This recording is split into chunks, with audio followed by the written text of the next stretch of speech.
Now, as the person that I really love was to protect Yes. Yes. and now here I am in the same situation again, but as an adult. As a child, it was like I was I could prevent myself that as an adult now. Mhm. When I help people fire out, looking back, I did court, and still here again with Virgin House. Works all over again. So I felt Yeah.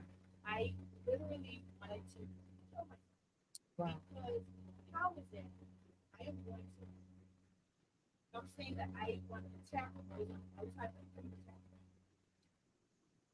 And so going through that process was really hard because I got administrative leave, but it was hard because the squad mates, they had to collect my bill. I had to go to the squad, have to give them 5 full bills, first, and HIV, pregnancy, this, testing, all of these things. Mhm. I had to do these things. Mhm. My information is in the system. Any stuff Mhm. into that system. Mhm. Mhm. I still table Yeah.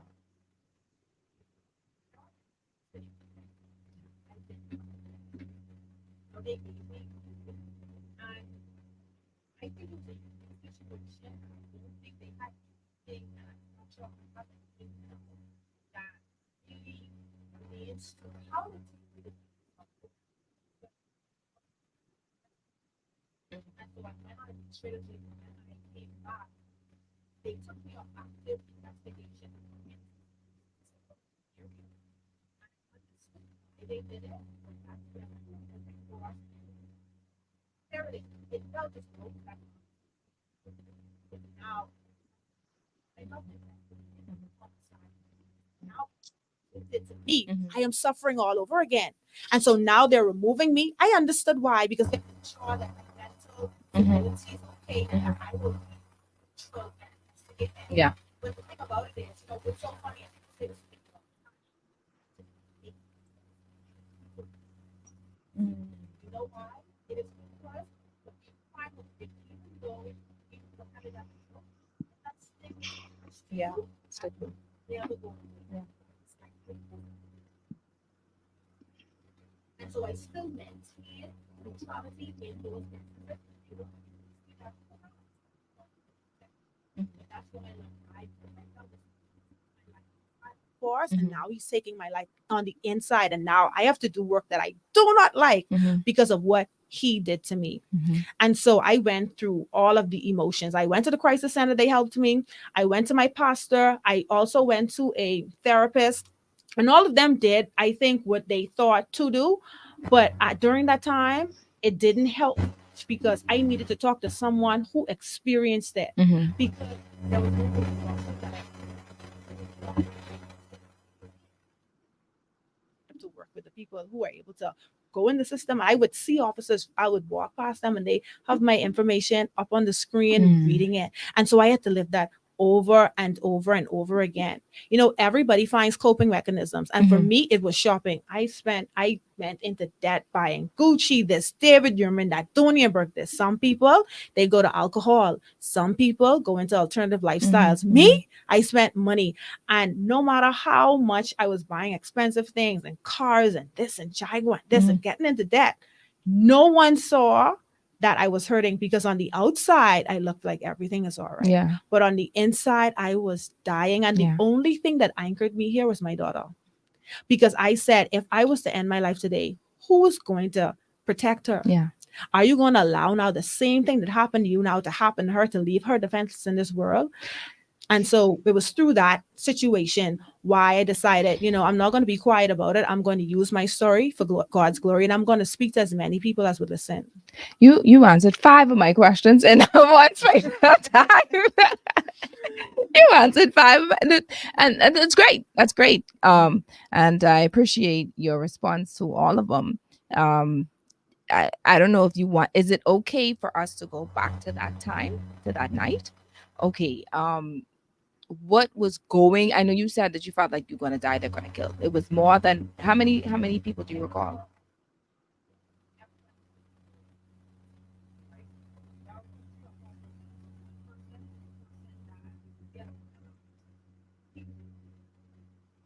Oh, gee. Mm. Okay, fair enough. She knew. Mm-hmm. Now, she brought it into the house. She knew that. And I assume that kind of conversation made you figure out. Mm. So, yeah. Mm. Yeah, yeah. But at the time, Mm-hmm. this connection is how we got spring that was happening. And so initially they came to take the money back from her. Mm-hmm.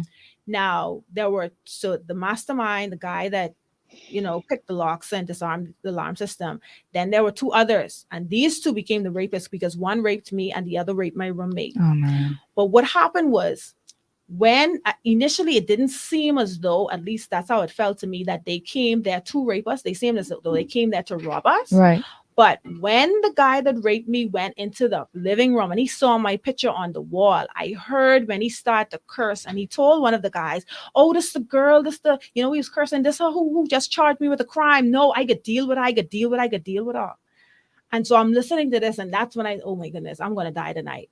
And so when he took me out of my room, because my bed head didn't have a mirror, but he took me out of they took my roommate out of her room and take it to the bathroom, and the guy took me out of my room and put me in my roommate's room. And when he threw me on the bed and he came on the bed, I was able to see his face, and I recognized him as That a was guy him. that I charged a few Mhm. weeks prior. And so he started to say, you caused me to go to jail and all these things. And the only thing I remember pleading to him, and I was like, because I was thinking, I'm going to get HIV or Yeah. STDs. And I remember telling him, please do not ejaculate me. Because I gone from praying and saying, God, don't let it happen, to realizing that it's happening, to Lord, please don't let me get sick, Mhm. to please just don't ejaculate me. And he Mhm. didn't. Mhm. He ejaculated on my back. Mhm. And they searched, they took all our bags and purses and jewelry. They took my bulletproof vest. Thank God I didn't have a gun at home at the time. And they ramshacked the home. My roommate tried to run away. When she tried to run away, they caught her, took her back in the bathroom, locked up the bathroom, tied us up, and then they left immediately. Because after I'm rape, sorry, did they have weapons? I know you said a all of knife. them had a knife. Okay. They had a knife. They had a Okay. knife, thankfully, Mhm. because all of them were known to the police Okay. for very serious crimes. Mhm. Only God was with us. Mhm. Only God was with us at the time.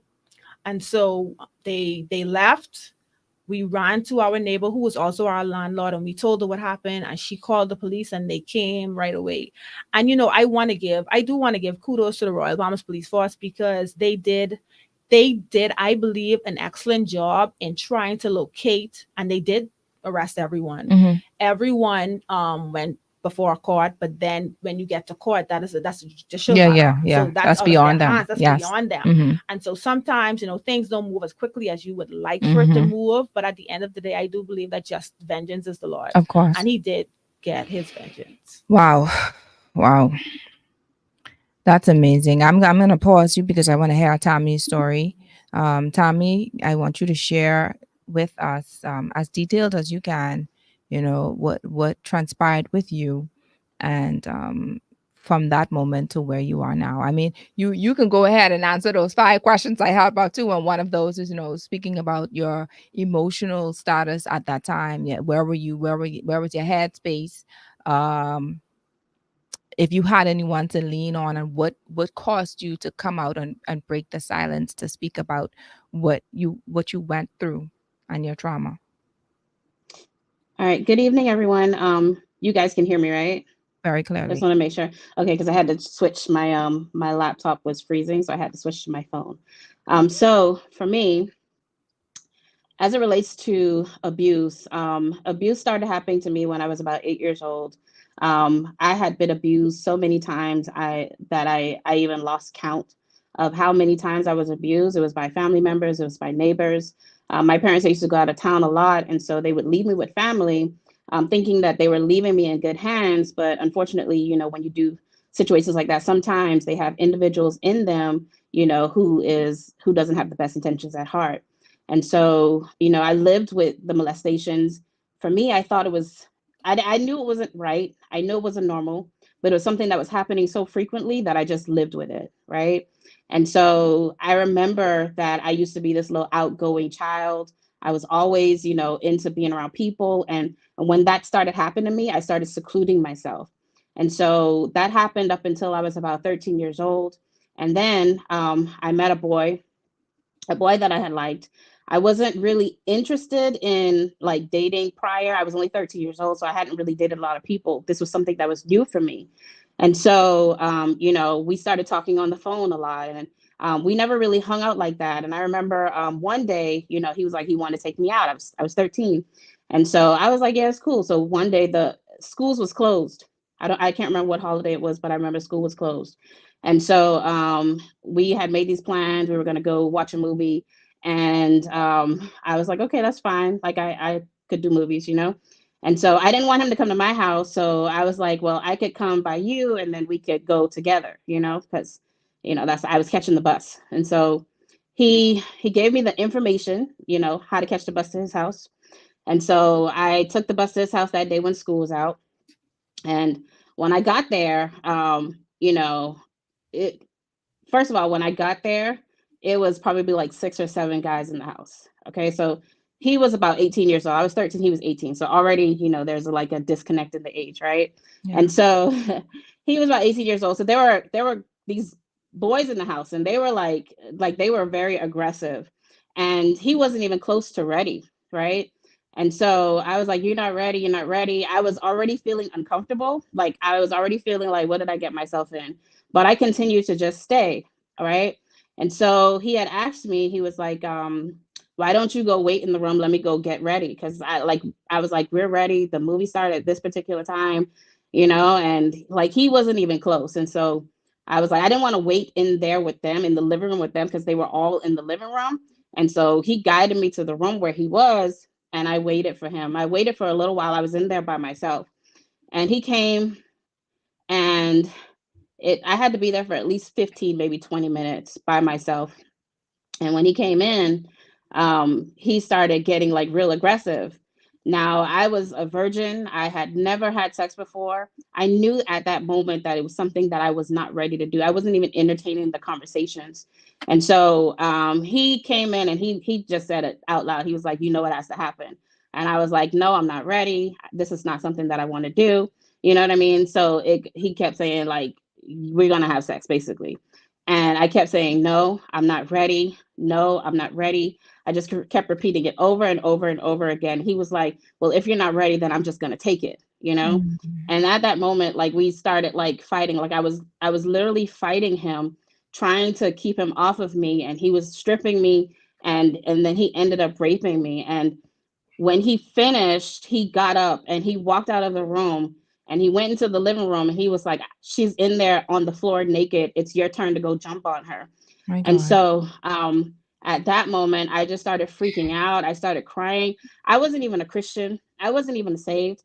But I remember that in school, we used to repeat Psalms 23rd, right? Yea, though I walk through the valley of the shadow of death, I will fear no evil, for God, you're with me. I just kept repeating it over and over and over in my head.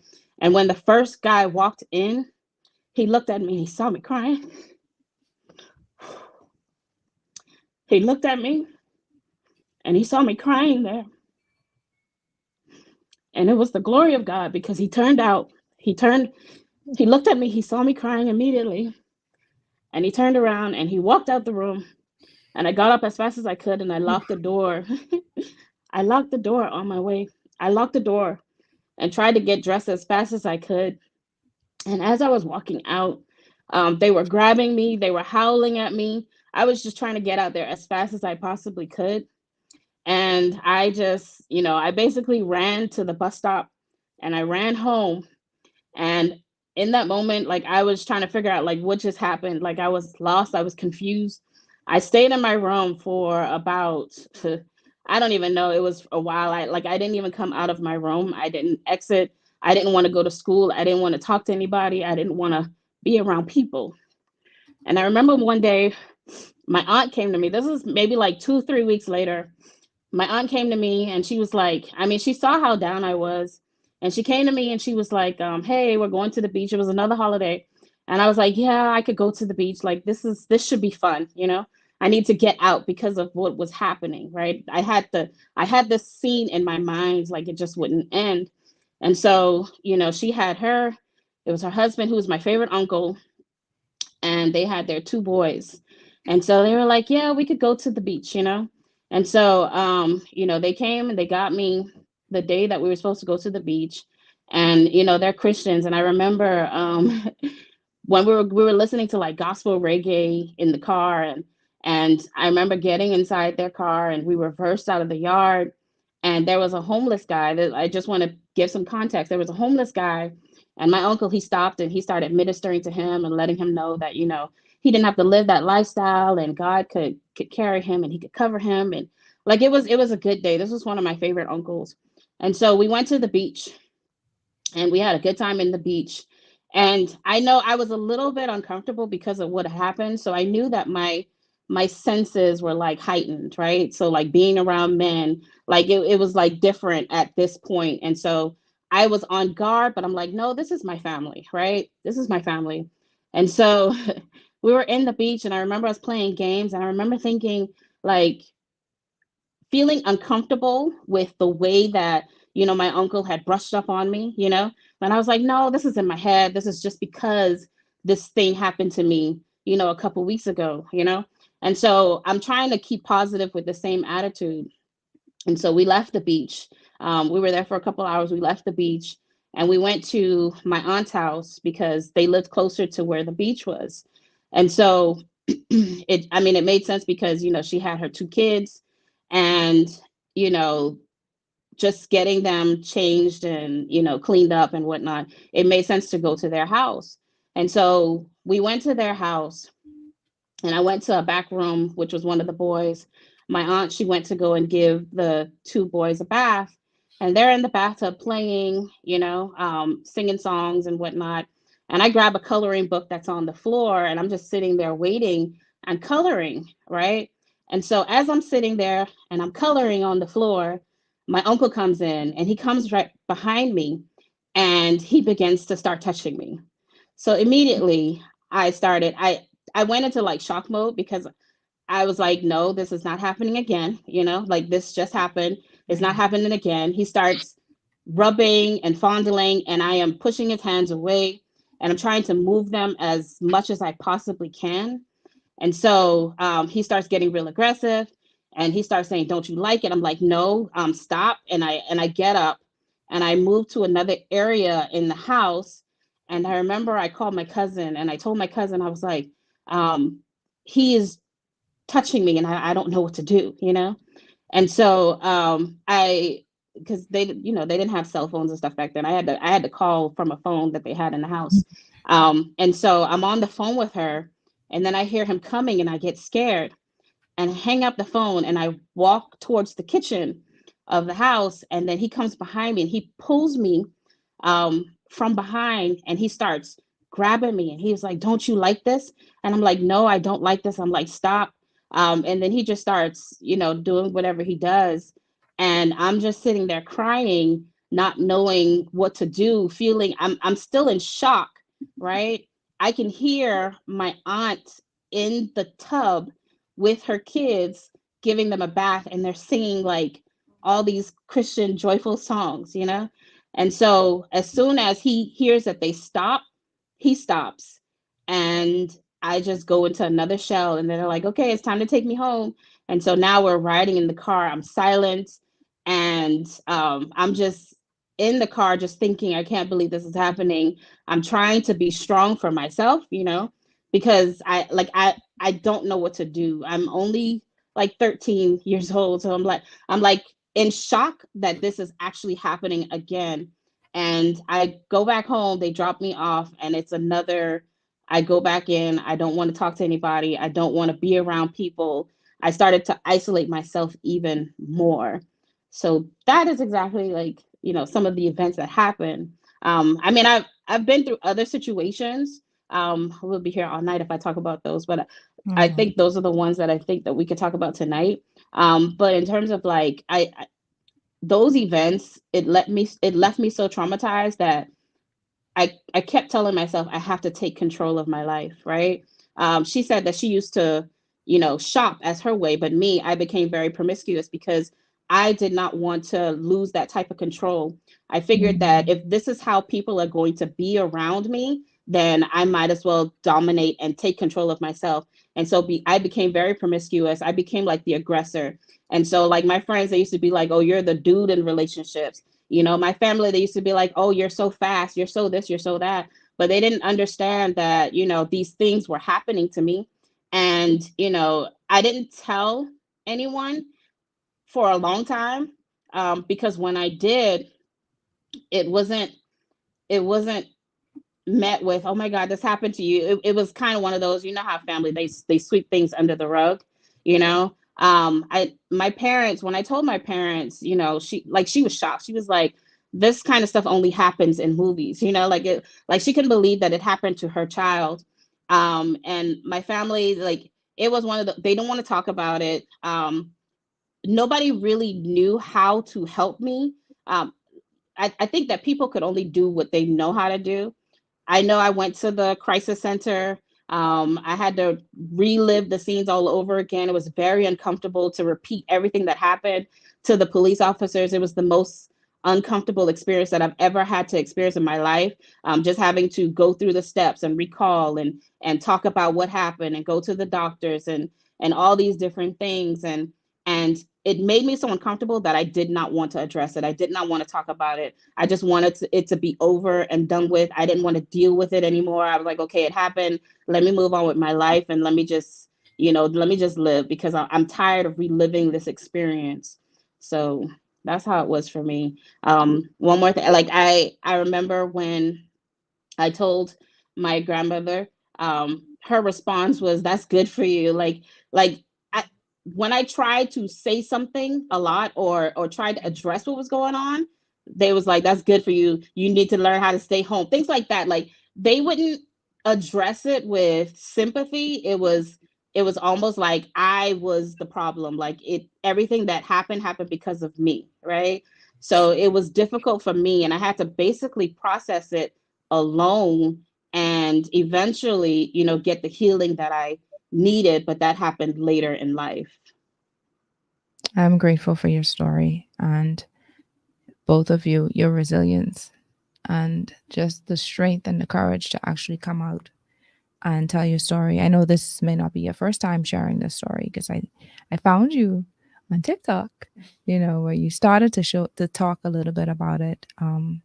And Tommy, I've heard her story. I actually heard another story that she said it'll take her too long to discuss that one, but that was the one that inspired this whole thing.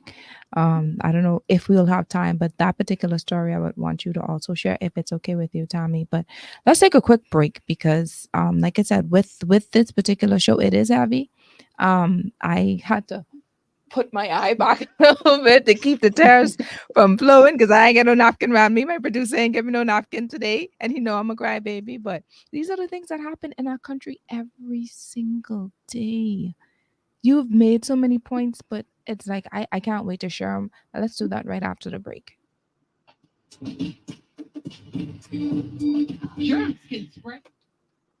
So proud. Listen, we're gonna. How much minutes we have before our next break? I mean, come back on. 2 minutes. Okay, good. So we're gonna just breathe in and breathe out because it's a lot. It is a lot.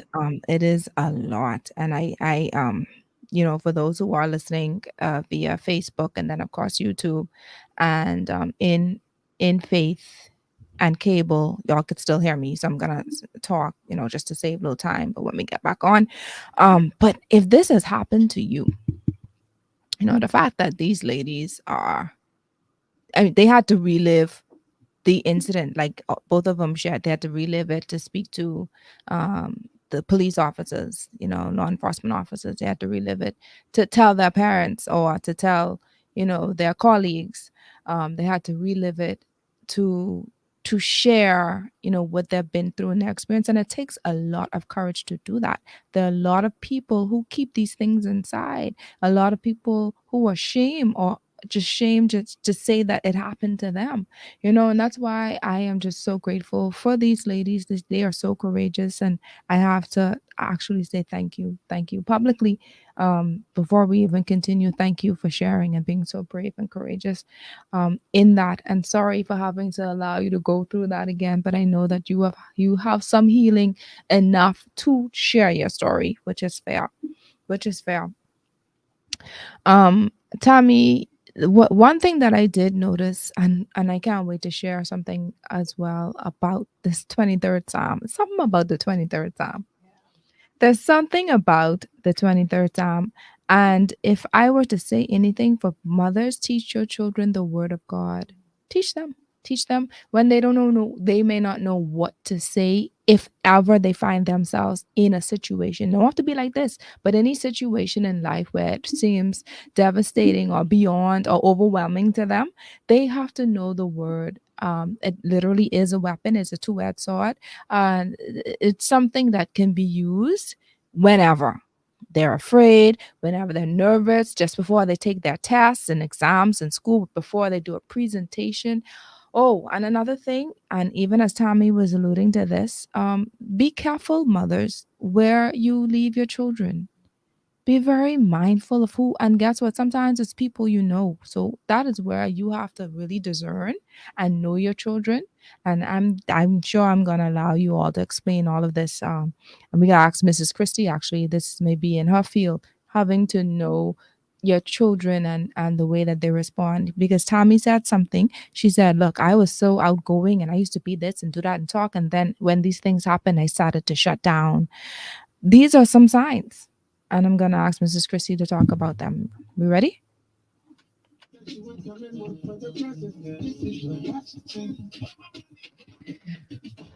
Welcome back. For those of you who are just joining us, we have with us in studio two courageous women who are here to share their journey, their trauma, the way that they went in, and the way that they came out. And then we also have with us a representative from the Bahamas Crisis Center, Mrs. Christie, who I can't wait to hear from. Just 15 or 20 minutes before we close, we want to hear, some of the legal aspects and some nuggets on how to overcome these things, who to speak to, where to go if ever, or should you find yourself or someone you know in a situation pertaining to sexual abuse. All right. So just before we went off, Tommy was sharing her story. She had experienced a few instances where she was assaulted sexually, and one in particular that she didn't share yet, and that was the one that inspired me to say, look, I have to do the show. I have to do the show this month. This is imperative because these are things that are happening. Share your story, man. Share that one. Is it okay? You It's share that fine. one? It's fine. Yeah, Because it's this fine. one is something that it could happen to anyone. It's school kids, especially school kids. Yes, we understand. Um, when you leave your child with an adult or whatever have you, and there's only so much they can say or they're afraid to say. But then when you actually go in to do a project, because we do this all the time. When we were younger, when we were in school, we'll go by the other person's house to do a project, a group project. When we're in college, we meet at a certain place to do the group projects because you want everyone to have an A. You want the team to have an A. Share your story briefly, Tammy, so we Okay. can move on with Yeah. the questions, please. Okay. So I was, I had consumed myself into school. So I was, basically going to school, coming home or whatnot. And for one class, we had a project that we had to do, and there was a girl in the class. I was friends with her. I liked her a lot. So, we paired up so that we could do our project together. And so I told her, I was like, I could come to your house, we could work on the project, but if I come to your house, I need bus money to go home because I didn't have bus money. I had the supplies already. I was like, I'll bring the supplies, and then I could come to your house the night before. It was the night before the project was due. We could put everything on the poster board paper, whatnot. And so after school, we caught the bus together. And so we worked on the project. We worked on the project, and we did what girls do. We sang songs and things like that. Like, we were having a good time. And so when it was time to go home, we started walking to the bus stop, and she had flagged the car down. And so she was like, "Hey, can you give my friend a ride home?" And I said, "Okay." I said, "Okay, if you know him, that's cool, right?" And so I get in the car with him. He asked me where I live, and I told him, and he was like, "Okay, that's fine." Um, he said, "I have a couple places that I have to go before I drop you home." And I was like, "Okay," I just want to get home at this point. And so I remember he had boxes of like fruit and vegetables in the back seat. So I'm assuming that he was probably like a vendor, like a street vendor.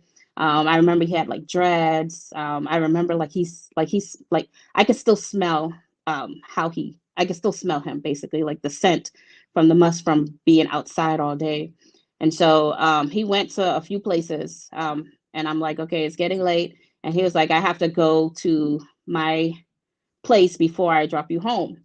And so I didn't want to go, but I'm thinking about my friend the whole time. Like, she wouldn't put me in the car with somebody I didn't know. So I'm like, okay, well, since she knew him, I felt like I would be okay. And so he was like, "You got to come up." And I didn't want to come up. His house, it was in the back of like bushes. Okay. Like, it was the only visible house in the back of where he drove, and I was uncomfortable. I don't know why. I didn't tell the story because I didn't like to say that I went up, like I agreed to go up there. And so I ended up agreeing to go up there, even though I felt uncomfortable. And he had stairs. It was two-story. There was nothing on the bottom floor. It was, when you open the door, it was just stairs that goes up to the second floor. And so I went up to the second floor, and as soon as we got in, it was a very small space. As soon as you open the door, the door literally hit the couch, and in front of the couch was like the TV stand with the TV, and he didn't have a real lock. It was what do you call it, like the padlock. Mhm. So as soon as he came inside, he latched the door with the padlock on it. And he was like, "Sit down." He was like, "I'm gonna be a couple minutes." And I really wanted to go home. Like, I was thinking in my mind, like, I really wanted to go. And he came in, and then he started talking about how he wanted to make love, and he was in love with me, and he started to grab me, and he started to pull on me. And I was like, this is not about to happen again. This is not about to be repeat. And so at this point, we're fighting. I'm trying my best to fight him. I don't even know how long we were there. It was a very long time. And I'm wrestling and I'm fighting him as hard as I can. And I'm just fighting and kicking and screaming. And I don't know where I found the strength from. But I grabbed the key and I kicked him. I grabbed the key and I unlocked the door as fast as I can. And I ran downstairs and I just started running until I could see a road. And when I ran to the road, I noticed that there was a corner from where my friend lived. And so I ran to her house and I was running through bushes. So like I had like scratches from the bruises. I was running so fast. I was just going. And when I got there, she was trying to figure out what happened. And I was like, "The guy who you told me to who you asked to give me a ride home tried to rape me." And she didn't say anything. And then I found out that she didn't know him at all. She had just pulled a random guy on the side of the road to give me a ride. And, like I was shaking. I didn't even go home. I went to she gave me the bus money now. We walked to the bus and I took the bus to my grandmother's house because I didn't want to go home. And I just stayed there and I just cried the entire night. Like, it was very traumatic for me. These are things that happen to school girls. They go to they do projects and stuff like I said before. And I know you used to hear these things a lot, even while you were a detective. These are things that happen frequently. Frequently. Every single day there's a case. Every single day there is a case. So what do we do? There is a common denominator to what I said on the break. Well, One was the fact that these ladies knew how to say the 23rd Psalm or say something. And the second one is the fact that it was generational. And when you hit, I don't know if this has happened where, and you don't have to share that where you, and I'm not even going to ask, but in Tammy's case, she said, instead of breaking out to purchase things and go spending and shopping and whatever have you, she broke into promiscuity. So and I've heard of other women who, because of molestation, and sexual assault, they did the same thing. It's a spirit that resides in them, that resides in them, that lustful perversion spirit that lingers. And if you do not break that or become the generational curse breaker, and if you do have children, yes, that can linger on, should you not break and pray over that. But of course, we'll talk about that at another time. Were there any resources? Elle shared that she did therapy. Were there any resources that you used to help to heal during that process for you? Other resources?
Share. Mm-hmm.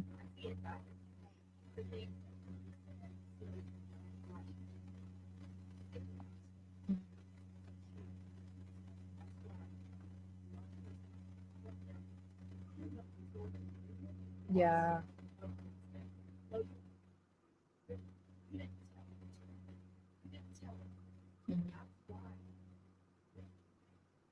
Mm-hmm.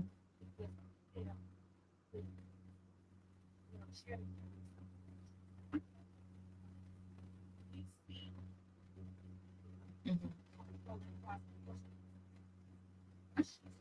Yeah.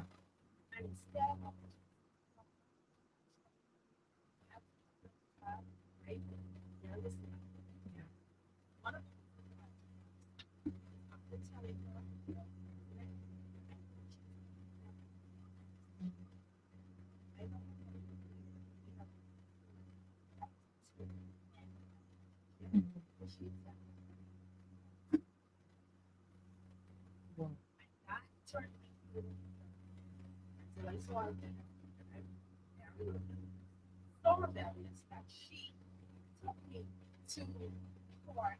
She gave me a total. And when we bought food, Mm-hmm. and she came down to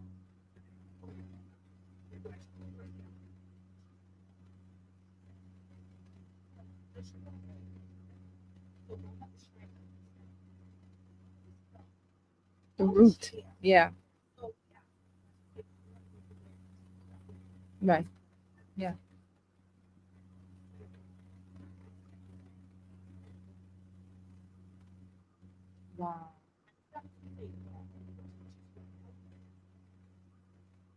because that was the first year that not the other things from the video, being in prison up to 3. That's how it goes. And it was in that.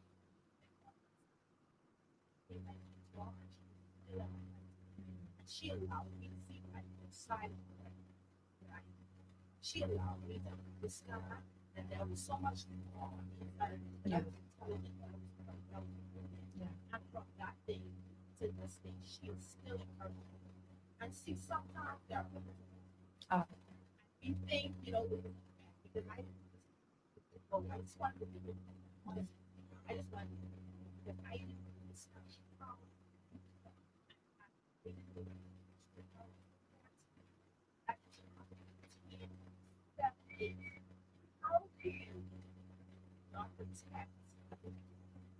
Right.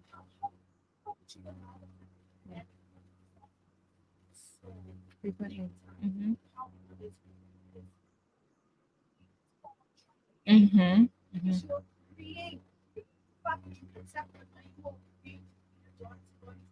Mm-hmm.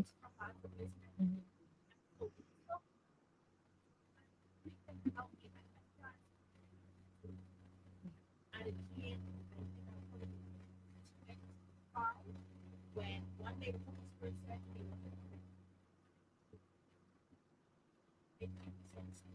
because I knew what happened right away. But it wasn't until yesterday I did. I was talking about training with Dr. Allen. And we was talking about how she, and that's what it did. The reason why the Holy Spirit told me myself, I needed to look myself in and confront it. That was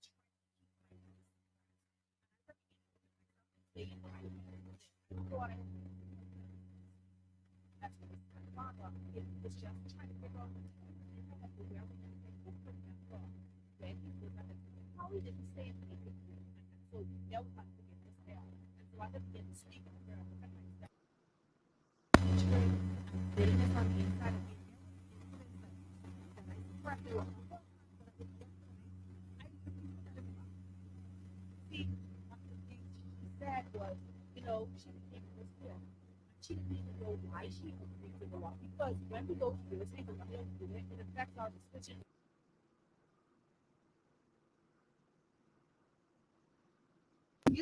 You say yes to something you know ain't good for you. And people want to blame us. No, there's something much deeper. It's a spiritual thing. You don't even know what you're doing. But when you look at these things in your physical eye, you are unable to understand.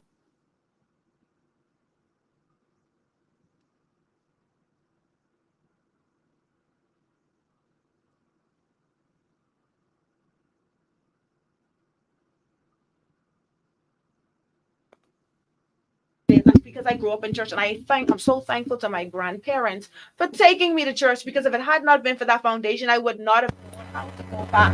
What are you going back to if you don't have a foundation?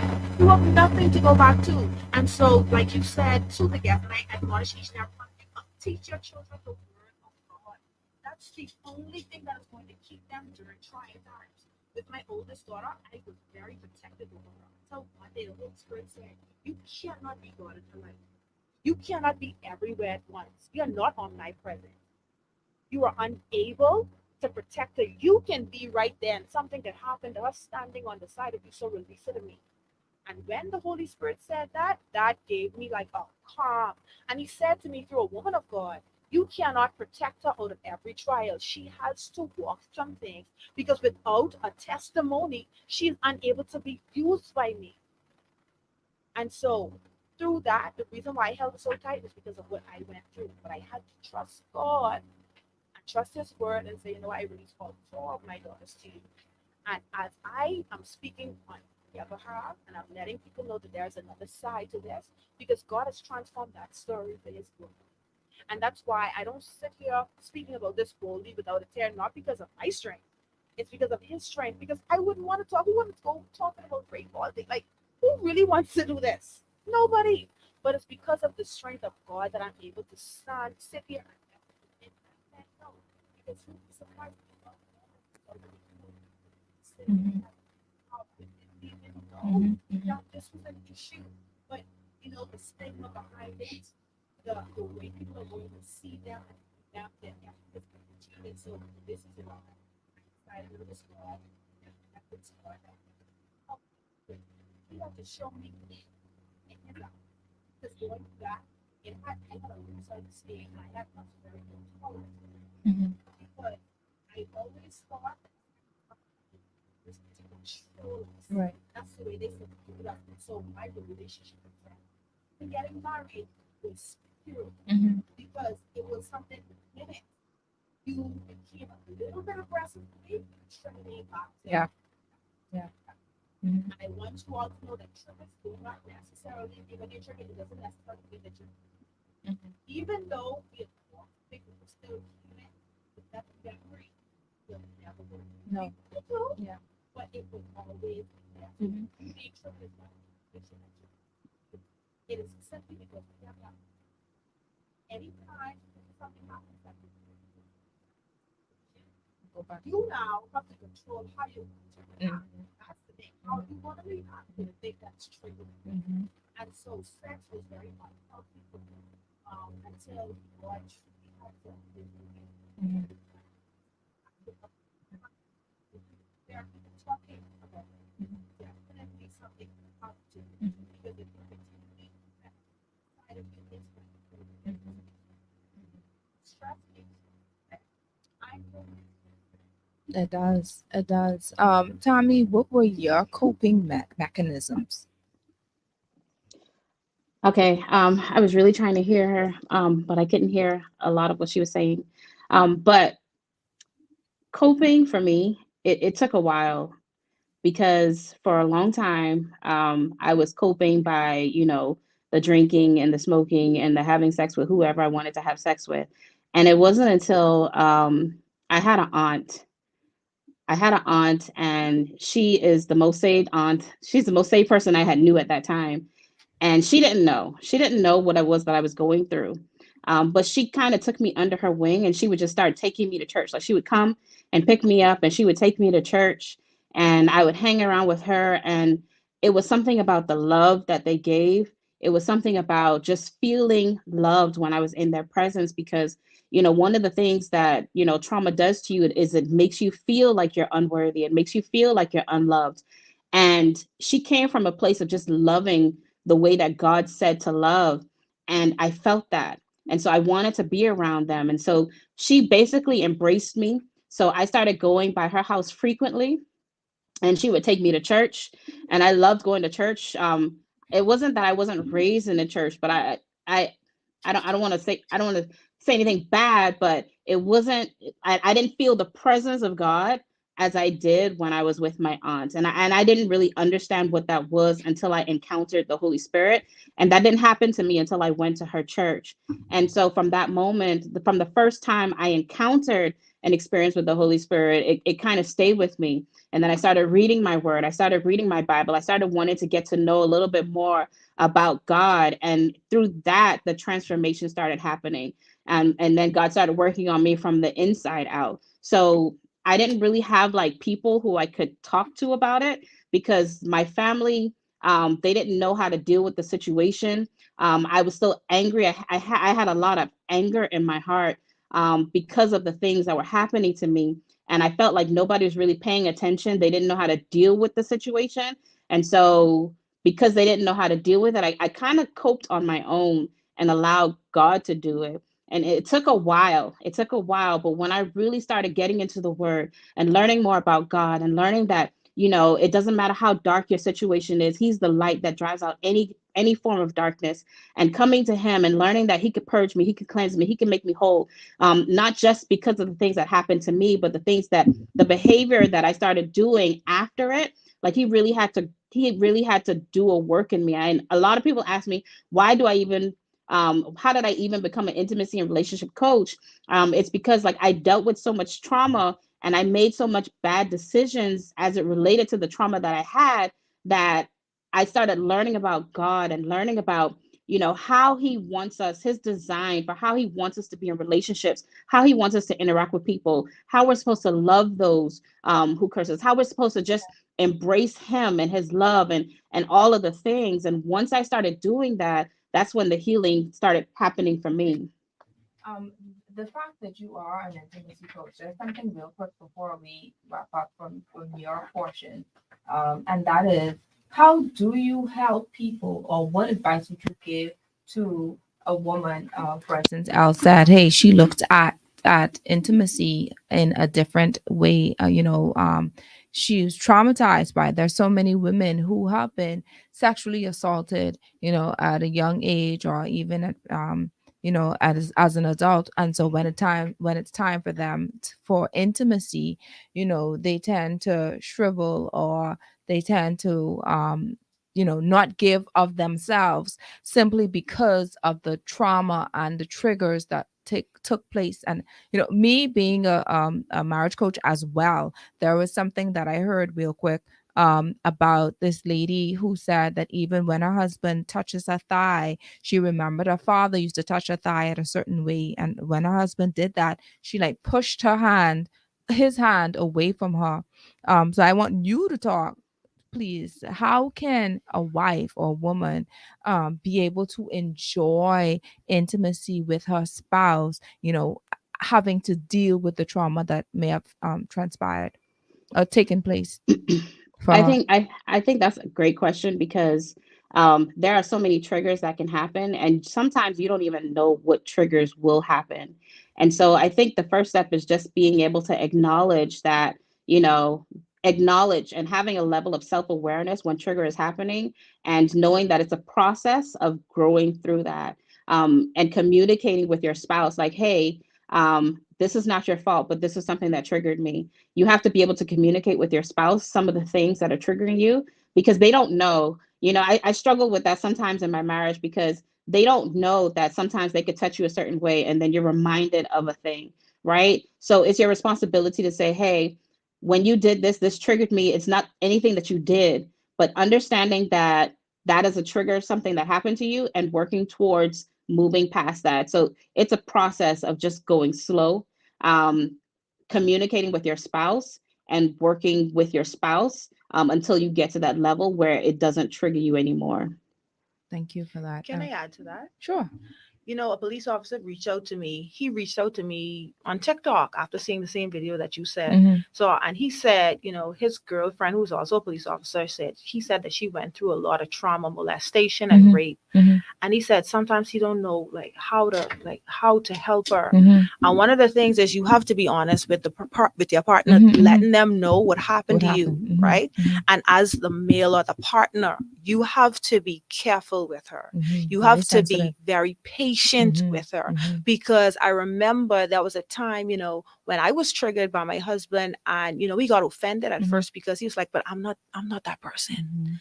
Because he doesn't understand how, even though you're not that person, it's just that something that you did Mhm. triggered me back to that moment. Mhm. And so even with partners, you should go and get counseling with your significant other, Mhm. because you need to be able to understand the other side of the coin. Even though you're not the person, Right. you need to understand why it triggers, and you need professional help for that. Absolutely. But know that if you're dating somebody, or if you're married to somebody who's went through sexual assault, you're going to have to be patient with that Mhm. person. Mhm. If you're not up for the task, leave, Mhm. because that is a journey. That's not a one day Mm-mm. fix. That's not a one night fix or 1 year. And it depends on everybody is individual and they're different. Mhm. So you don't know how long that, but your particular situation is going to, till you get to the other side. And Mhm. so it is important for you both to get counseling and for us to be honest and vulnerable with those persons. But on the other side of that, if someone doesn't make you feel safe enough to be vulnerable, then that's really a red flag Yeah. as to whether you should be with that person in the Absolutely. first place. Absolutely. And that's actually something that we need to see happen, especially with premarital counseling and Mhm. premarital coaching, etc. These are things that should be brought up prior to saying I do. Lord, we going there just a little. Let's just take a break, because after this break, I would want to hear from Mrs. Christie, because there's so many different things that was said that I know for a fact that she can speak to, regarding the stories that were shared between Elle and Tammy. So let's take a quick break, and when we come back on, we'll hear Mrs. Christie. Mm.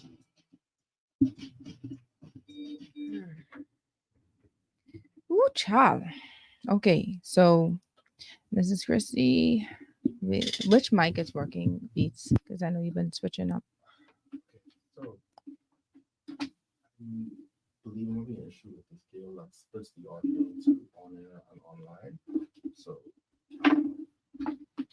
For our YouTube, Facebook, in Faith listening audience, thank you so much for tuning in. We are just having our world's experiencing, or we still experiencing technical difficulties. You good now? Beats? We good now. Yeah, so we were experiencing a little bit. We're excited about how we are going to break silence. I think this is where Mrs. Christie comes in. And of course, we're going to allow Tammy and Elle to come back on, but I just want to hear from her right after, whenever we get back off of this break. And y'all going to tell us, I want all of us, each of you, to tell us how to break the silence. Because you don't just pick up and say, I'm going to start talking. You know, there's a lot of people who don't want to talk. Hello? You good? Good? You good? Yeah. So just let me know when we're ready, Beats. We come back on. 30 seconds. Okay. It's just trying to figure out where. Sorry, yeah, I'm new here to try to figure out if the issue lies in this or if it's in this cable. Tammy, can you hear us? Yeah, I can hear you. You can. I could always hear you. I couldn't hear. Elle. Yeah. At the last part, were you able to hear her? Just the last words that she said. Yeah. So what I will do is for the re-upload, everyone is able to hear you clearly on air. Okay. And we record as everything that goes on air. So I'll just take the audio from the on air and just put that on the video so that it can be Send that to me, re-uploaded. please. So I don't have to do that when I get home. You'll do that. Okay, good. All right, we're back. Welcome back. Listen, these stories, like, oh my goodness, these were just you know, I want to apologize, but I don't want to apologize. I want to apologize because there might be some women who experienced it, and it may take a little bit of the scar off, you know, because you had to relive what was. I'm sure that something that was said was something that you may have experienced in some way. I apologize for that. Yet I'm happy that we can see that there are women who are courageous enough to share the story, because the story, the silence have to be broken. The enemy would always want to muzzle us so that he would stay hidden. He would always want to be in the dark areas of our lives so that we don't move forward and step into the fullness of who God has called us to be. So we have to be mindful of that. It's like when we expose him, and that is when he flees. When we expose him, the Bible says it's through knowledge that the just be delivered. So when knowledge is given, that is when you actually to be more empowered to fight back. And this is where Mrs. Christie come in. And I'm so grateful for her being present on this good Sunday. You know, this good Sunday. Mrs. Christie, thank you once again for being a part of your lane and the stories that you've heard. I'm most certain that you've heard this, especially during your tenure of, well, before that, because you were part of, you said the domestic violence, etc., in the law system, right? What role does the Bahamas Crisis Center play in supporting women like Tammy and Elle legally and emotionally during these difficult times? Yes, thank you for having me on. First of all, I think we need to congratulate these two ladies who came forward and told their stories in such clear and vivid terms. It's not easy, and you would have heard them use the word trauma, traumatized. And we all use this word so often, trauma, traumatized. But what does it mean? I believe both of them sort of took you in their heads and tried to explain to you what they felt, how they felt during and after these shameful acts by these perpetrators. It's very difficult, very, very difficult. But a couple of things come to mind. When from time to time you hear on the news about numbers where the police tend to say, oh, we've had so many rapes, so many unlawful sex, so many of this, and they put a number to it. But the only point I wish to make now is, yes, they put a number, and we see those numbers growing, but what we don't know is how many persons who did not report, who did not get to the police. I mean, it's tremendous. There are lots of people. Then we talk about, you heard them talk about shame. That's a big part of it. Women don't want to come forward because they feel shamed. They don't want their families to know. Some women are even married and have not disclosed that fact to their husbands. So that is something that is filed somewhere in the back of their minds. But they are just so shamed that they cannot bring themselves to disclose, to talk about what has happened to them. And so nothing happens. And these people, these women go on suffering the trauma. And remember now, what is rape? It's somebody invading your private space. Either you alone in the bathroom or you alone in your house. You know your body. You don't take your clothes off publicly, but some stranger comes into your space, rips off your clothes, and invades your privacy. And we talk about trauma. We talk about shame, all of these things. So just think about it. Just think, just try to get into their heads for a moment. And this is what I see, unfortunately, too often, every day. And the crisis center has been in existence for 40 years plus. And this is our mandate, where we help coach and prepare victims of rape and sexual abuse. That's what we do every day. That's what Dr. Patterson has been doing for 40 years plus. So we offer the service of making contact with these women, counseling. I mean, it's just tremendous. And we are successful most of the times, but there are occasions that we're not successful, unfortunately. And it's not because our therapists are not qualified and they don't know what they're doing, but it's just that victim just hasn't reached the point where they can receive that counseling.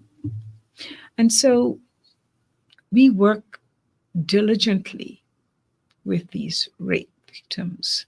And listen, there's no age boundary. They're from children.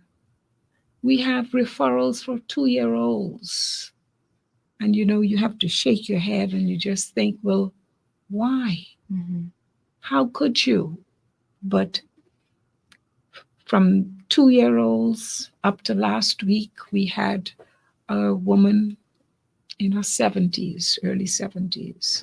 And all of this happens in the privacy of your home. You go to bed, lock your house up, and somebody breaks in and then does this awful and dreadful act to you. Yeah. And so we offer around the clock counseling. We have the hotlines where women, children, sometimes children even call. Oh, wow. And we have someone, you dial that number, there will be someone at the end of that line that you can speak with and They will walk you through the process. And these calls come at all hours of the night. We don't know, and you hear people talking about trauma. Well, this is what it is. Trauma doesn't have any boundaries. Trauma doesn't have a time. Trauma doesn't switch off. And so that hotline there provides that service where women can call at any time. And we speak with them until we're able to see them either the following day, and they come in and we start the process of assessing them. They come in, fill out our forms. We have a danger assessment. And you heard our victims here say they felt like they were going to be killed. They felt like they want to kill themselves. Well, that's a real feeling that these women feel that, I can't wash it off. I can't sleep it off. I can't drink it off. I can't smoke it away. It is still there. And so that's what trauma is. It's that feeling in your head, in your heart, and takes over your body, that you sometimes feel that you're having an out-of-body experience. Yeah. So, yes, the crisis center is there for all of our victims.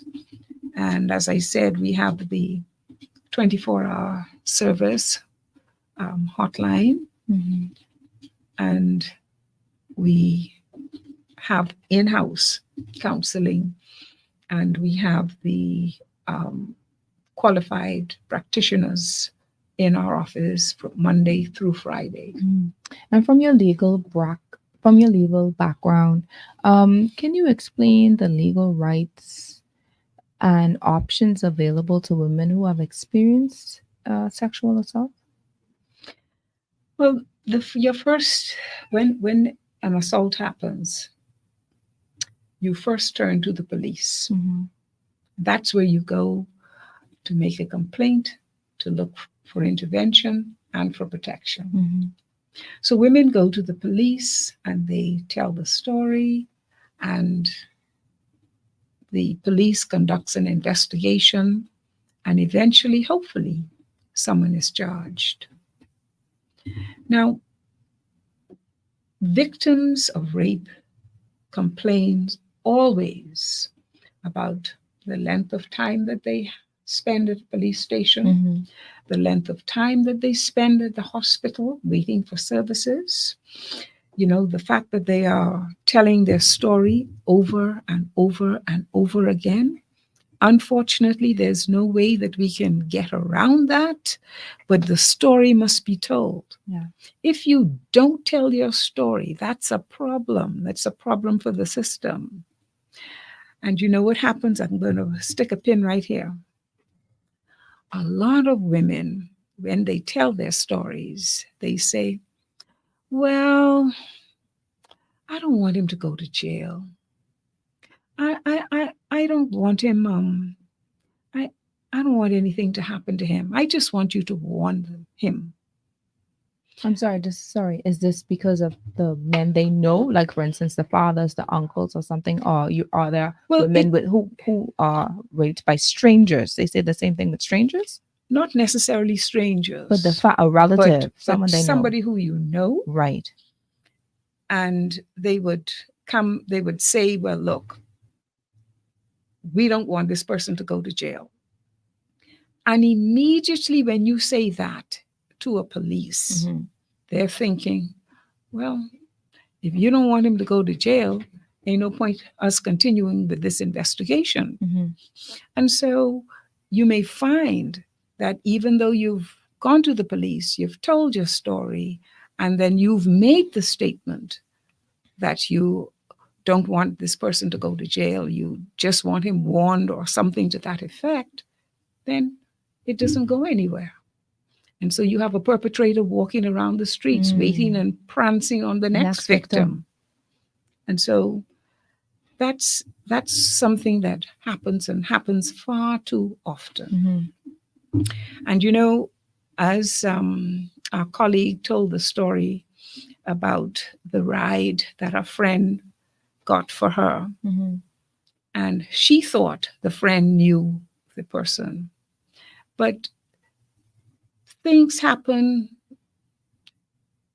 where people work together. Yeah. I know of a case, people working together, and you come over, you invite each other over. Come and let's play cards, let's have a drink or whatever. But it leads, the male decides, well, he wants to take it further. And before you know it, he's pushed her down, raped her, and she's traumatized. And she's saying, listen, I said, no, stop, push, fight, kick. Nothing happens. But of course, the sex has already occurred. So how does the Bahamas Crisis Center ensure that the victims are heard, that they are safe and validated when they come to you? Well, really, it's a face-to-face meeting. And as I always tell our clients, I want you to feel confident as to who you're speaking to. I am here to help you. I need you now to open up, tell me the truth, so that we can both help each other. So I need to portray confidence, and yes, I can help you, and I need the victim to be doing the same thing, so that we're on the same page. And so that's the first thing we do. We talk, we get to know our victims.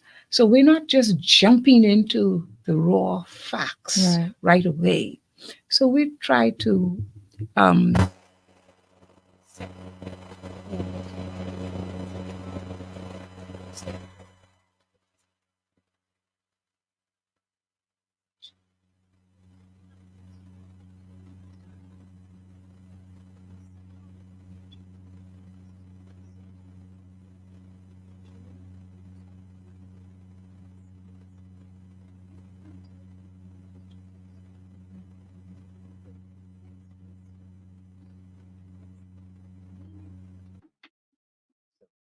you get what you need, and we put in all that we can to assist you with your needs. Mrs. Christie, I want to get a little personal. I get a little bit in your business, just That's a okay. little bit.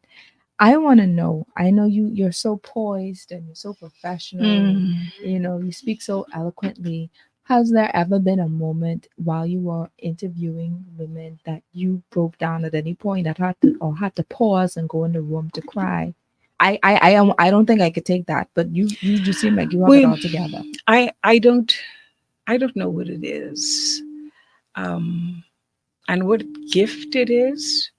I can only say it's because of my mother, and because of the background, her background, and her lack of training, and the training that she has put into me, that I have been able to hear the stories with compassion, be compassionate, without having to break down and cry. But this is how I do it. I listen. I let them know that I hear. I've heard you. I understand the pain that you're going through. And many times and many days, what I do is I get up from my chair, I hug, hold, while they're sobbing and crying, and I'm saying, yes, Let it out. Come on. That's why I'm here. Put it all on me. And one of the messages that I always convey to my victims is you haven't done anything wrong. That's important. You haven't.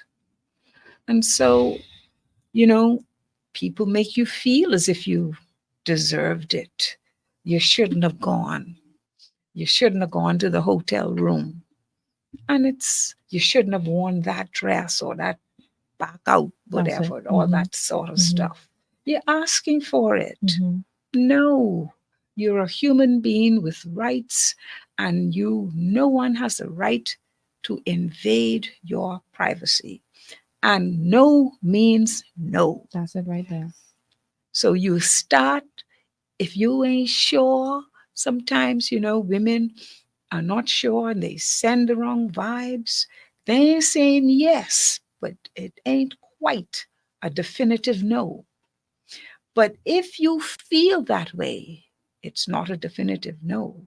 You can come back and say no. Yes. And no means no. So that's how you can have to take control of the situation, by saying no, and you fight. I love that. Let me just stick a pin right there, because I want to ask each of you for your final words before we close out. But we're going to take a quick break first. You couldn't tell me this before that. We're going to take a quick break first, and I'll have some little nuggets that we could share right after this.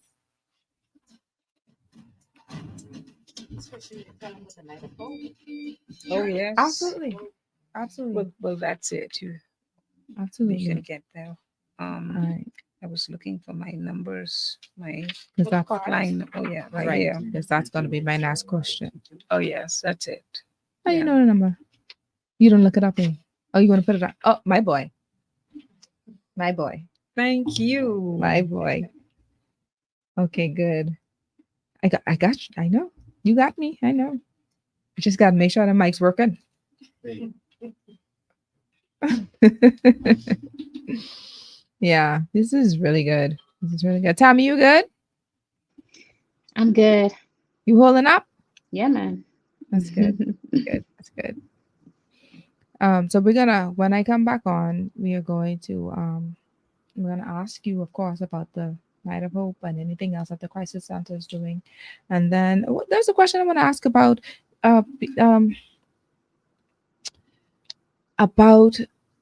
keeping the evidence, and because Elle spoke about it. She said, because she knew the background of what she did in her profession, she knew how to not take a shower after and all this other stuff. And I know from your legal background, I would love to hear what evidence is needed in order for a case to be in the favor of the victim. So you could ponder on that. We're gonna get that question out the way. That's very important. A lot of women don't know that you should keep what you have, or keep your body, keep the fluids and everything, and not wash them off. Okay.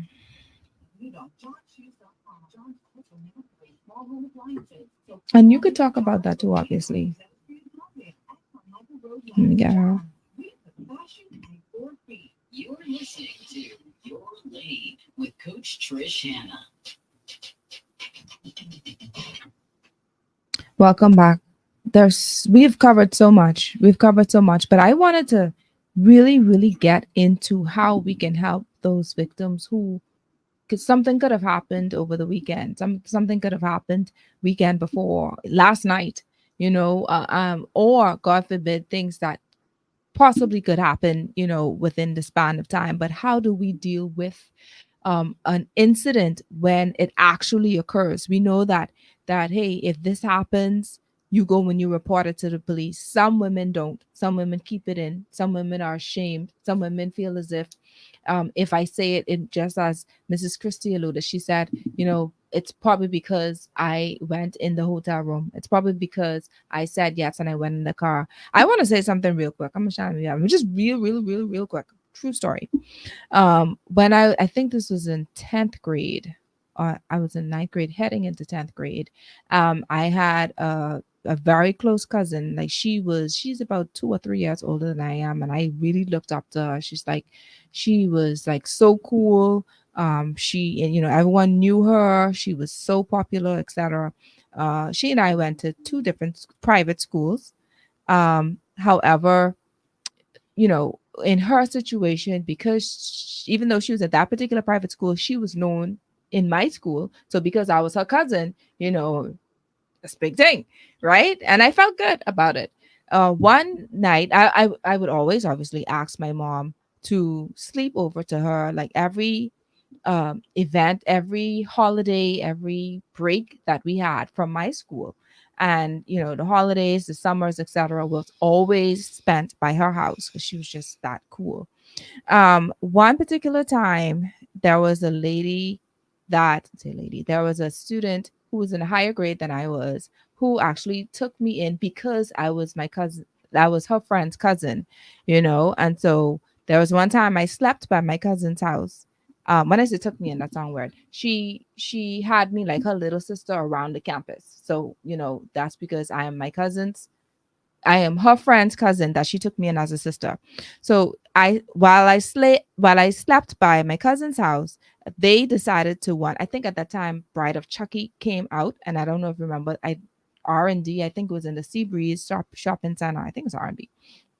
And so she decided to ask another male from our school to pick them up. So here it is. So if I was in at that time, then I was in ninth grade. I was in the ninth grade. So that individual would have been in the 11th grade. Right.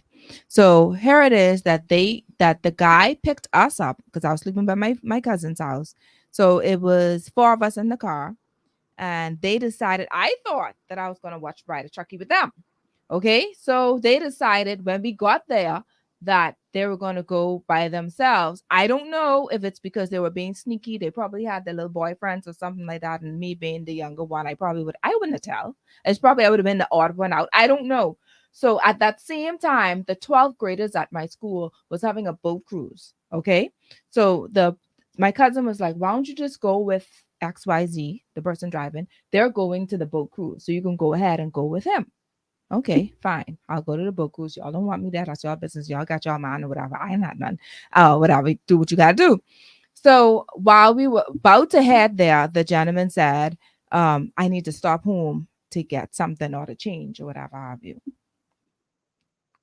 I don't know if I can call myself gullible, but I sure wasn't smart at that time because I wasn't paying attention to where the house was or what was happening. I just was like, okay, yeah. I mean, he's little overweight, not a little overweight. He was overweight. So I didn't think that, he had any thoughts, anything going on in his mind. I didn't think like that. So yes, this is another reason why I never shared this because I just sounded so stupid, honestly, for me. Okay. So while he was doing whatever he was doing, I heard his grandma. I heard an elderly woman inside the house. So I went and he was like, you come in the room. So I went in the room. He had a phone in the room. So I decided to call one of my male friends. Okay. So while he was doing whatever he's doing, because we were going to the boat cruise, I was asking my male friend, hey, you going to the boat cruise too? XYZ. And the guy, at a certain point, he yucked the phone. He said, hang up the phone. And I was like, no, I'm not going to hang up. Talking to my friend. You ready to go? We could go. So he yucked the phone from me and he pulled out the plug. Yeah. So, okay, he pulled out the plug. And after that, he started saying, he started touching me. And I don't remember exactly what he was telling me, but he started to touch me. And I was like, no, and I could smell the weed from his breath, he just smelled, right? He had a scent, huge. And so I don't know how we made it from the bed to the ground, but on my way and trying to get up and push off of him, I tried to open up his door, and there's perhaps a certain way to open it because it was not opening for nothing in the world. However, I saw a cutlass that was between his bed and the bureau that I was saying, okay, if I could get to that cutlass, I could perhaps try to attack him or hit him or whatever. But if I do that, then how am I supposed to open it? All of this was going through my mind. And so I was like, Lord, what am I going to do? One thing I do recall, my mom taught me the 23rd Psalm too. And that's why I laughed a little when you said it and she said it. And I was like, if I don't know nothing else, I know the 23rd Psalm. And so and then the Lord's Prayer. So I started saying that, and I started saying the Lord's Prayer. The jeans that I had on had 5 buttons, no zipper, 5 buttons. He got to the 3rd one, and I was like, "You can't do this. You can't do this." And he said, "Why? Your period on, eh?" I never thought of that. I never thought of saying that. So I said, "Yeah, yes, my period on." So he put his hand, to my vagina. He's like, "I don't feel no bad. You wearing a tampon, eh?" Yes, yes. I never thought of that either. Okay. I was extremely green, especially with tampons, and so because of that, he pushed himself, like touched my breast for a little while, and then he took himself off of me because he's like, anyway, your period on. And no, I've never, there was no intercourse, but the fact that he actually had that opportunity to touch me or to come on me and be on top of me or whatever have you, and attempted to do so. And I will never forget this. Now, after that happened, we never ended up going to the boat cruise. Never ended up going to the boat cruise. We went back to R&D, and I don't think to this day, I don't even think they watched that movie. They probably hook up with some boys or whatever have you. So on our way heading back to pick them up, I was sitting in the back seat, and he's like started to touch my leg, and I'm pushing my leg away. And so when we got the girls back and we got home, and I told my cousin about it, she said, "Please don't tell nobody because I could get in trouble. Don't tell anyone because I'm going to get in trouble." So I kept it in. I kept it in. Yeah. One of the reasons why I kept it in too is because, as you've stated, I went in the room, but that's because I didn't think that anything was going to happen. I didn't think, because he seemed cool, he was at the same school. I didn't think that something was going to occur. Okay. And so these are the things that take place, and the fact that it sounded so stupid. Like, if for me, once again, because I want to say, just because you're placed in that situation does not mean that you shouldn't share it. I don't care how stupid or silly it sounds. I have to say that. So if I had to experience that over again, I would have said something regardless of how it made me look or seem or feel, because I would want to expose that individual, which I never had an opportunity to. And I never knew, or still don't know, if he had somebody else as a victim to do the same thing. So that's me breaking the silence on air. Mom, I'm sorry, this is the first time you're hearing this, but I had to share it. But this is me breaking my silence today, because although I felt stupid, it did not mean that I should not have shared it. Please share it. If you are listening to me under the sound of my voice, I don't care how you sound or how you may think that you sound, share it. You want to expose that individual. You want to expose them, because you, believe me, if they did it to you, they're capable of doing it to anyone else. I wanted to say that. Mrs. Christie, go ahead. So you see, we journey with our victims through therapy. And once a year, we come together to celebrate a night of hope and healing, which we did celebrate last Friday night at the Whitney Pinder building on Collins Avenue, First Terrace. Mm-hmm. And we invited victims, some of our victims, to come and share their stories. And they came forward and told the same kind of story of their trauma and their journey to hope and healing and becoming whole again. Mm-hmm. And of course, my colleague here was a part of that night, of last Friday's night. So we heard her story again. Mm-hmm. So yes, it can, if you come forward, there's no guarantee what's at the end of your journey, but it is a journey, and we look forward to good, long-lasting, deep results. And sometimes what we find is some people get there sooner, others get there later. Right.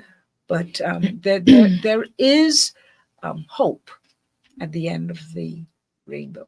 I love that. I love that. And as in closing, one of the questions I wanted to ask both of you, because you deal with law and law enforcement, or used to, is what happens, how important is the evidence in the sexual assault cases from the legal aspect of being in court, and of course, from a detective or police point of view. But let's ask Mrs. Christie first. Well, you see, the evidence is indeed very important, and that's why I'm saying that we encourage our victims to come forward. First, we start off with a complaint and a statement telling the story in great detail as to what happened and who did it to you. And when a victim tells the story, that should be sufficient for the victim and the authorities to place the case before the court. And it is not, and the victim should not be concerned about whether he's going to jail or not, because that's not her concern. That's somebody else's concern. That's for a court to decide whether he goes to jail or not. But yes, the victim must tell the story in great details. And of course, if it's a stranger rape, then of course the question of identification is really important. And so you have to, in all of that trauma, you have to, whether he's wearing a mask, what is the lighting, what kind of clothes did he have, where did it take place, all of these details is so important. You may be called to an identification parade conducted by the police. So again, you need to be strong, you need that support to look along the lineup and eventually identify the perpetrator if you're able to.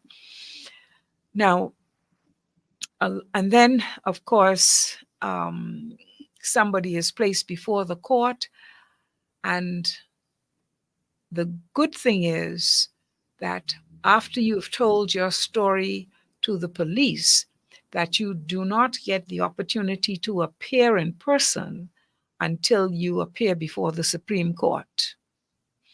And so you would have to appear before the court. The police, of course, would have conducted the investigation. That is, the doctors visit the hospital. And of course, you heard about the underwear. Some people shower, the first reaction is, oh, I got to get a shower. And they take a shower. We discourage our victims, do not take a shower, because all of the body fluids is important and will help identify the perpetrator. That will, we send these body fluids away to be analyzed, and the DNA comes back and identifies the perpetrator along with your identification. Then it means that the case is indeed much stronger. And so the court experience is another situation, and it's another re-traumatizing victims. They have to appear in court. Now, at the Crisis Center, we have a court advocate unit, and we accompany all victims to court. We don't tell them what to say. We are there for their support. In my case, because I am so familiar with the courts, I take them to the courts. I show them, so this is where you're going to be, this is where he's going to be, this is where the jury is, etc., just to get a feeling and the layout of the court, so that on the appointed day to give testimony, it's not such a shock. Okay. And so it's the whole court experience. It'll take me another hour to explain, giving testimony, being cross-examined by the defense, your posture, how you look, how you behave, how you answer, all of those concerns we address with our advocacy unit at the Crisis Center. So we give that support from the moment you are raped right through. We walk you right through to the final hearing before a jury in the Supreme Court. I love that. That is just wonderful. All right, so we want to ask if that's okay. And then when you answer this question, Al, I want you to give any final remarks, especially for those who have been victimized. Any advice that you'd want to give them moving forward. So go right ahead. And then Tommy will ask you to give your final remarks as well after. Well, first of all, I don't want us to skate past the fact that you literally opened up about something that happened to you that you never opened up with before. Mhm. And that's the power of being in a room with persons who have experienced it. It brings freedom. Mhm, mhm, I didn't know that happened to you, mhm, that attempt happened to you. And that's something that you kept mhm, your whole life. You say you're going to be 41 soon. And this is why it is important that that's what the Night of Hope does, because it's an intimate session mhm, with victims, and you would have other victims that may be in the congregation basically, mhm, and they would begin to share their story as Mhm. well. They Mhm. weren't on the program, but because they heard the stories of other victims, Mhm. it gave them the strength to share. And so it's very intimate.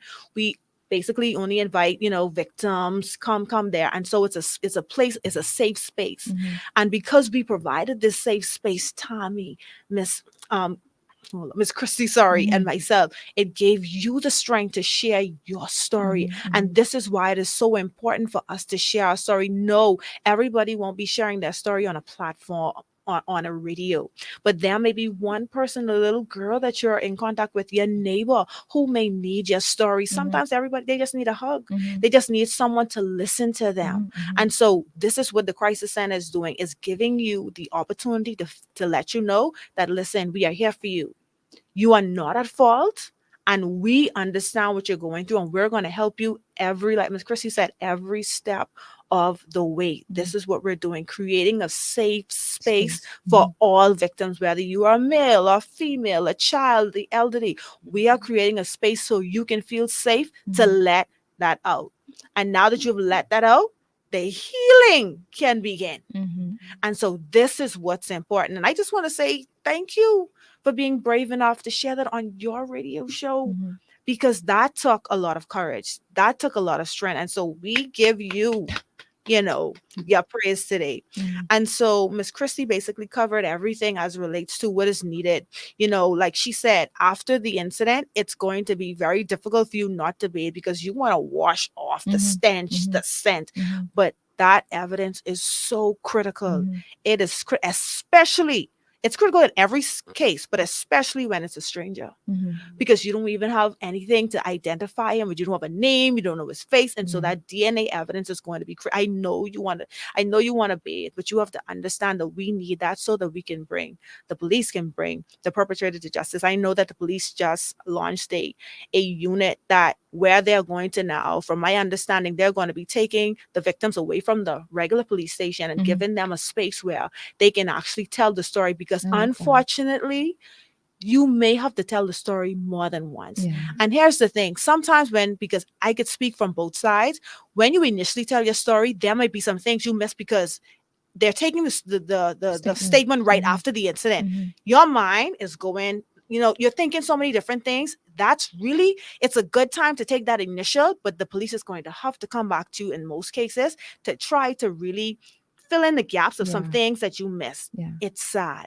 We don't want to relive it, but that's why the crisis center and the advocacy is Mhm. important, so that you could have somebody walking with you step by step, Yeah. because you're going to relive that a few times, Yeah. unfortunately, but at the end of the day, it's for your benefit. Yeah. It's so that the officers and the prosecutor is able to understand and be able to do what they need to do Yeah. when they get in the courtroom. So they have to be able to understand if there are some things that are missing and they don't understand the pieces, they're going to come back to you Mhm. and they're going to ask you a few questions. So don't think, for the most part, they're not trying to embarrass you. Mhm. They're trying to get the information so that they can have the best representation when they get in the courtroom. Mhm. And so it is a process you're going to walk through, because even in my matter, there was a string of rapes happening in that area.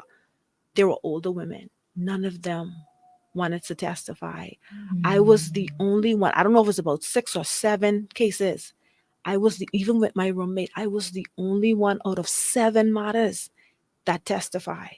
Wow. And I felt a pressure, because they were telling me, we need you to do this, Mhm. because they didn't have the strength to do it. Some were raped in front of their husbands. They were tied up. And these women were unable to do that. And so I was the only one. It was the same persons. They would have already identified that these are the same crew.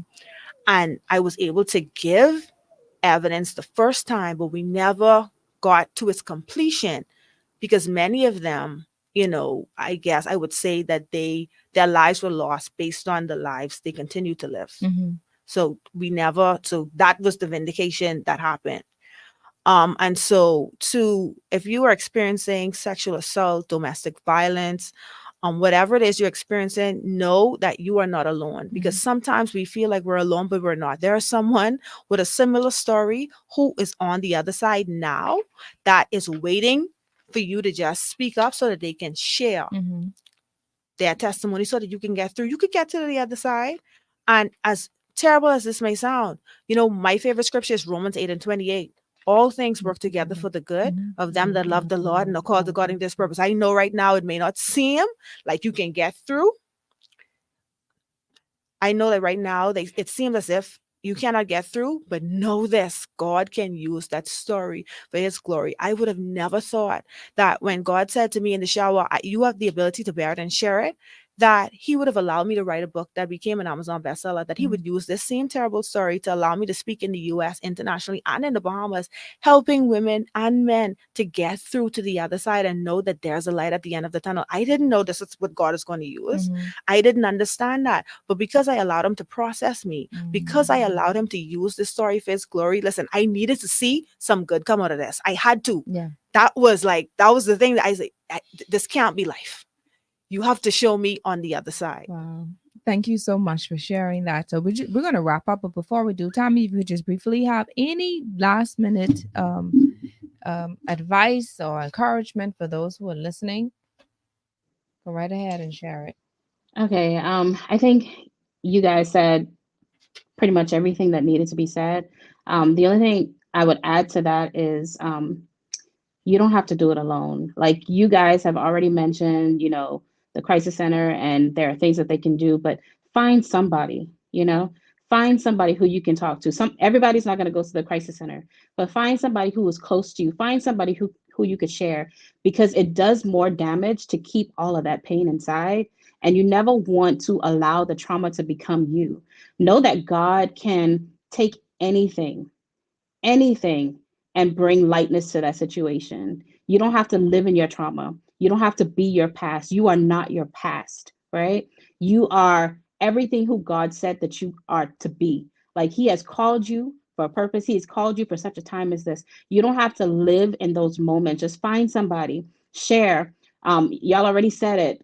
Keep talking, keep telling your story. Don't allow the enemy to take your voice. Use your voice, right? We need your voice. People need your voice. They need to hear your voice. You are somebody. You are special. You are anointed. You are called. You are chosen. And just like you said, your story is going to be used by somebody. We overcome by the blood, right? By sharing our testimonies, we are overcoming. And so it's very important that you are sharing. It's very important that you are speaking up. Don't allow the enemy to take your voice. Don't make him feel like you are nothing. You are worthy. There is so much more to you than just your trauma, right? So I just want to say that. That is beautiful. Ladies, thank you so much. Thank you so much for being a part of the show. And in closing, just as everyone else said, look, you do have a voice. You are capable of breaking the silence. Don't think that because you weren't aware, or you may have not really been thinking like that, that when something happened, that when you think about it, it looks weird, or it sounds funny, or it sounds stupid, or it sounds like you're naive. Still share it. And if I had to go back there, as I said before, I would have shared that from then, because who knows who his other victims would have been. And even as Elle stated, she said out of the 7, I think she said only 1 came out to testify. Suppose that one person, the first time it happened to, would have said something, those perpetrators would have been in jail from that very first person. But no, not to down anyone or anything, but I'm just saying, if you don't go up and say something, those other people can go ahead and do other things or damage to other people, and even perhaps to your loved one, God forbid. That's why it's so important to break the silence. That's why it's so important to take the muzzle off of your mouth. And there's something else that I want to share. Mrs. Christie said, no is no. This is something that we hear all the time. No is no. Let me tell you how no is no can start. It can start with our children. My son, he's 13. I have two other daughters. When they're playing and they may be like whatever it is that they're doing, and any one of my daughters say no, I go to him directly and say, hey, no, leave it alone. No, she said she's tired. She doesn't want to play anymore. No, you don't have to pull her hair. You don't have to throw her in the pool. You don't have to do those things. When a woman says no, no is no. Okay. So that was embedded in him from day one, because he needed to know that if someone says no, that's it, you stop it. And the girls, they do the same thing. Okay. So these are things that we as parents can do from break. And another thing, being mindful, and I said this earlier, of where you take your children. Who's watching your children for you? Who are you placing your children in the hands of or the care of, so that you could go to a party, so that you could go somewhere else, so that you could go to your job? You just putting them any and everywhere. Being mindful of that. Know your children. Know the way that they're know their character, know their demeanor, know the signs of sexual abuse. If you got to look it up, if you whatever it is that you need to do, and know your child, because if the instant they start rebelling, or the instant they start pulling away and deflating or deflecting in any way, on any sort, that is something for you to take notice of. Have a relationship with your children to the point where they're open enough to tell you things. All right. This is how my mom being able to hear my story. I've been out of school for hundreds of years.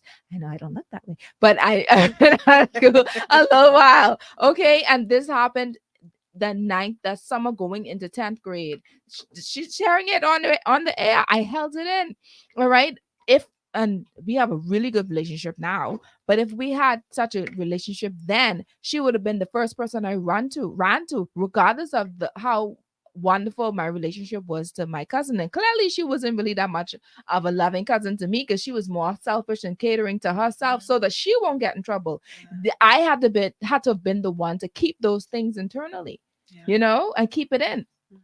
So come on now, let's have that, build that relationship with our children. Be mindful of where they're going. Teach our children what no means, regardless if someone is playing or not. Okay, what some other point that we're taking? Be mindful of where you're going, though. Be cognizant of, and this is something I didn't do, be cognizant of your surroundings. So now we have cell phones, back then we didn't at that time.